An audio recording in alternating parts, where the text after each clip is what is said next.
Hello, मैं doctor Ragini Pandey government DB girls PG college में सहायक प्राध्यापक फिजिक्स के पद पर कार्यरत हूँ। आज आपसे बीएससी पार्ट 1 के पेपर 1 में 4th यूनिट में जो टॉपिक है motion of the charge particle in electric and magnetic field, इस विषय पर चर्चा करूँगी। किसी चार्ज पार्टिकल पर इलेक्ट्रिक फील्ड का क्या प्रभाव पड़ता है, ये देखने के लिए आइए देखते हैं। मान लीजिए ये दो प्लेटें हैं जिनके ऊपर एक पॉजिटिवली जिसका पोटेंशियल पॉजिटिव है और दूसरा नेगेटिव है, तो निश्चित रूप से ये इलेक्ट्रिक फील्ड का डायरेक्शन होगा पॉजिटिव टू नेगेटिव। इनके बीच में मान लीजिए हमने ये एक पार्टिकल रख दिया, चार्ज पार्टिकल। अब वो डिपेंड करेगा कि वो चार्ज पार्टिकल पॉजिटिवली चार्ज है कि नेगेटिवली चार्ज है। पॉजिटिवली चार्ज पार्टिकल होगा तो इस पर फोर्स की डायरेक्शन विद्युत क्षेत्र की दिशा में होगी, और यदि ये नेगेटिवली चार्ज पार्टिकल होगा तब इस पर विद्युत क्षेत्र की विपरीत दिशा में एक बल लगेगा। तो आइए हम देखते हैं कि क्या होता है। F इक्वल टू QE, हम जानते हैं F इक्वल टू QE। इसके ऊपर चार्ज पार्टिकल पर फोर्स लगेगा। मान लीजिए ये Q चार्ज है जिसका मास है M, तो इसके ऊपर इतना फोर्स कार्य करेगा, और एक्सेलरेशन होगा QE बाई M। मान लीजिए ये दो प्लेटों के बीच की डिस्टेंस है D, तब न्यूटन के इक्वेशन ऑफ मोशन से आप जानते हैं v square equal to u square plus twice as। यहां पर s जो है वो यहां से मान लीजिए पार्टिकल ने स्टार्ट किया अपना मोशन और ये डिस्टेंस है d, तो d दूरी तक पहुंचते हुए ये d डिस्टेंस हो जाएगा, ये एक्सेलरेशन। अब आप देखें इनिशियल मोशन, इसका इनिशियल वेलोसिटी 0 थी, तो हमें प्राप्त होगा v स्क्वायर इक्वल टू 2 और a की वैल्यू आ गई QE by M into D, where E dot D is given by potential और कैपिटल V। तो इस तरह से हमने ये वेलोसिटी की वैल्यू निकाल ली है, और यदि ये चार्ज पार्टिकल एक प्लेट से दूसरी प्लेट तक जाता है तो इतनी वेलोसिटी एक्वायर कर लेता है। अब इतनी वेलोसिटी एक्वायर करता है तो निश्चित रूप से इसकी गतिज ऊर्जा कितनी होगी, हाफ mv स्क्वायर से दी जाएगी, और हाफ m इसका मास है m, और v स्क्वायर आप लिख सकते हैं 2qv बाई m, अर्थात काइनेटिक एनर्जी होगी Q इंटू V। ये किसी V विभव वाले विद्युत क्षेत्र में कोई पार्टिकल रखा होता है, यदि Q चार्ज पार्टिकल रखा है तो वो इतनी ऊर्जा प्राप्त कर लेता है। यदि ये पार्टिकल इलेक्ट्रॉन है तो हम इसको, ये चार्ज पार्टिकल इलेक्ट्रॉन E हो जाएगा इसकी जगह, और आप यहीं पर ऊर्जा की इकाई को भी ज्ञात करते हैं। इलेक्ट्रॉन वोल्ट ये ऊर्जा की यूनिट है, एनर्जी की यूनिट है, और E इक्वल टू हम जानते हैं 1.6 इंटू 10⁻⁻19 कूलम।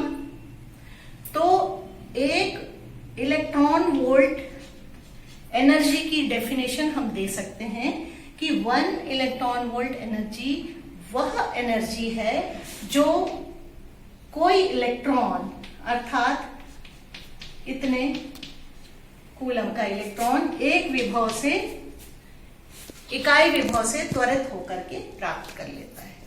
इसे हम एक इलेक्ट्रॉन वोल्ट इक्वल टू इतने जूल। बहुत से ऐसे एक्सपेरिमेंट होते हैं जिसमें त्वरित आवेशित कणों की आवश्यकता होती है। प्राकृतिक रूप से कोई भी आवेशित कण इतने अधिक ऊर्जा वाले नहीं होते हैं, ना इतने अधिक वेग वाले होते हैं, तो उन्हें त्वरित करने के लिए कुछ त्वरक की या एक्सेलरेटर की आवश्यकता होती है। यहाँ हम देखेंगे रेखिक त्वरित या लीनियर एक्सेलरेटर का सिद्धांत और उसकी संरचना। ये मुख्यतः दो भागों पर, दो सिद्धांत पर, दो बातों पर निर्भर करती है। पहली पहला सिद्धांत या पहला फैक्ट, पहला तथ्य यह है कि कोई भी जो चार्ज पार्टिकल है या चार्ज कंडक्टर जो है उसके अंदर विद्युत क्षेत्र की तीव्रता नहीं होती है, शून्य होती है। दूसरा, रेडियो फ्रीक्वेंसी इसके ऊपर आप देख रहे हैं आरोपित किया गया है। तो रेडियो फ्रीक्वेंसी से यदि आरोपित जो सिग्नल है उसके एक अर्ध धनात्मक अर्ध चक्र में यदि पार्टिकल त्वरित हो रहा है तो जो उसका ऋणात्मक अर्ध चक्र है उसमें पार्टिकल मंदित होगा या रिटार्ड होगा। इन दोनों तथ्यों को ध्यान में रखते हुए इस त्वरित्र की संरचना की गई है। ये आप देख सकते हैं कि एक और जहाँ A दिख रहा है और S दिख रहा है, यहाँ से पार्टिकल प्रोजेक्ट किया जाता है, क्योंकि मुख्यतः यह धनावेशित कणों के त्वरण के लिए उपयोग किया जाता है।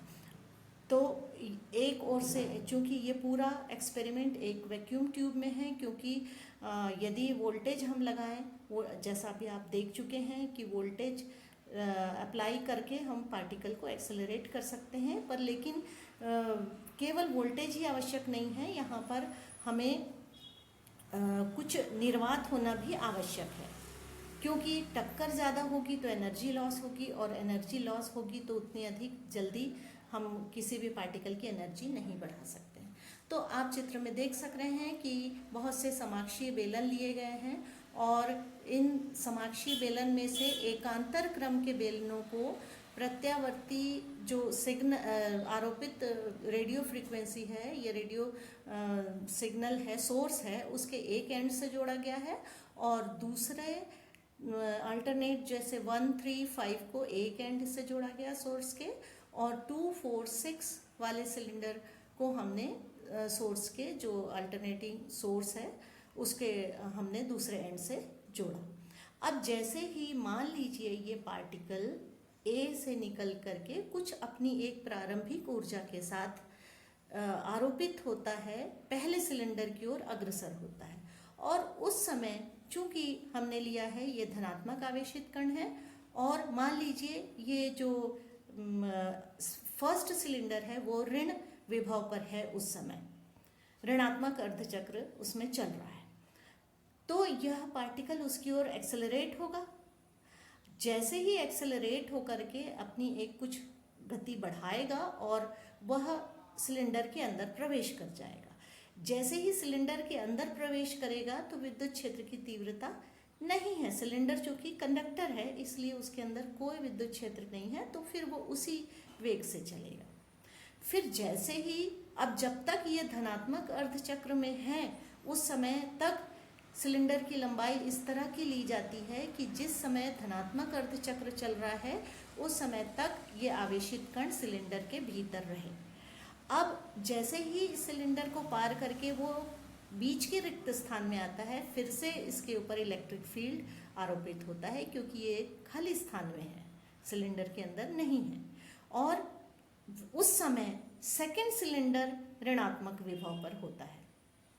तब ये धनावेशित कण पुनः त्वरित होकर के सेकेंड सिलेंडर की ओर अग्रसर हो जाता है। अब उसका वेग बढ़ गया है तो निश्चित रूप से उतने ही समय में जो हमने उसके ऊपर एक सोर्स लगाया है उसकी तो एक निश्चित फ्रीक्वेंसी है, तो उतने समय में वो ज़्यादा दूरी तय कर लेगा। इसलिए आप देख सकते हैं कि सेकेंड सिलेंडर की लंबाई जो है वो थोड़ी सी फर्स्ट से ज़्यादा है, क्योंकि ये अब अधिक दूरी तय करेगा, अधिक वेग से इसमें प्रवेश किया है।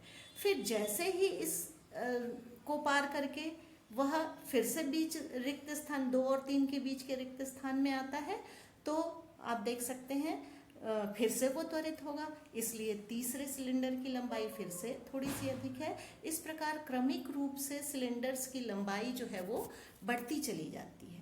हम जितना भी अधिक त्वरित करना चाहें उतना सिलेंडर्स इसमें लिए जा सकते हैं।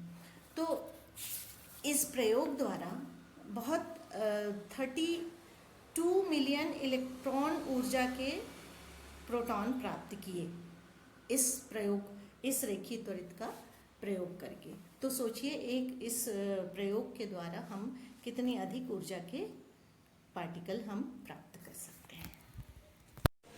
रेखीय त्वरित के प्रयोग में 60 मीटर लंबाई के बेलन लिए गए यदि तो 32 मिलियन इलेक्ट्रॉन वोल्ट तक ऊर्जा बढ़ाई गई। अब आप जानते हैं कि दो क्रमिक बेलनों के बीच की दूरी में ही जो चार्ज पार्टिकल है वो त्वरित होता है। मान लीजिए वो पहले कोई चार्ज पार्टिकल पहले एक के ऊर्जा लेकर के फर्स्ट सिलेंडर में एंटर किया उसने, अब वो इतना त्वरित हो चुका है, उसके बाद जब बेलन के अंदर घुसेगा तब कोई करंट नहीं लगेगा, और इस प्रकार n बेलनों से मान लीजिए वो गुजरता है तो n QV एनर्जी एक्वायर करेगा। जैसा कि हम पहले देख चुके हैं, Q इंटू V एक चार्ज पार्टिकल द्वारा जो ऊर्जा ग्रहण की जाती है वो Q इंटू V होता है। तो यदि n बेलन से गुजरता है तो n बेलनों के पहले रिक्त स्थान में n times of Q into V इतनी एनर्जी वो एक्वायर करेगा।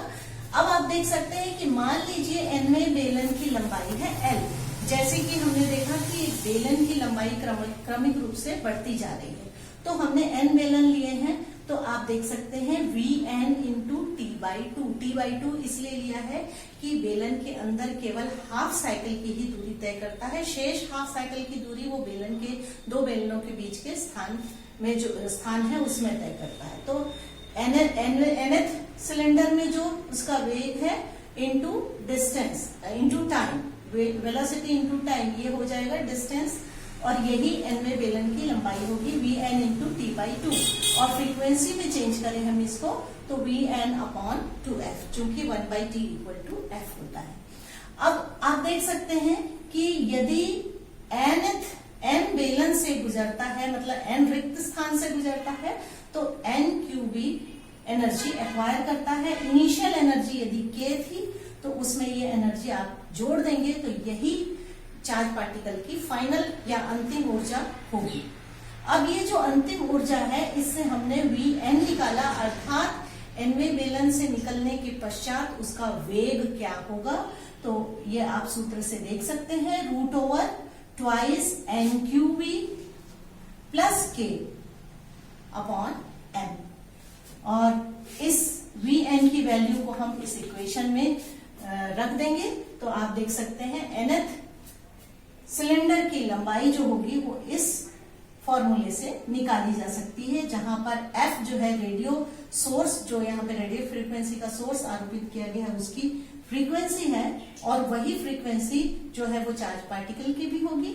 अब ये इसके द्वारा nth जो सिलेंडर है उसकी लंबाई हम ज्ञात कर सकते हैं, और ये 60 मीटर के जो एक्सपेरिमेंट था उससे 32 मिलियन इलेक्ट्रॉन वोल्ट तक ऊर्जा प्राप्त करी गई, लेकिन ये बहुत अधिक ज्यादा ऊर्जा हम इससे प्राप्त नहीं कर सकते हैं इस प्रयोग के द्वारा। क्यों?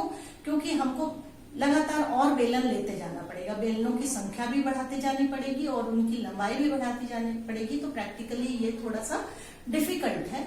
इसलिए इस जो ये कमी है इसका निवारण करने के लिए हमने चक्रीय त्वरक जैसे कि साइक्लोट्रॉन का उपयोग किया।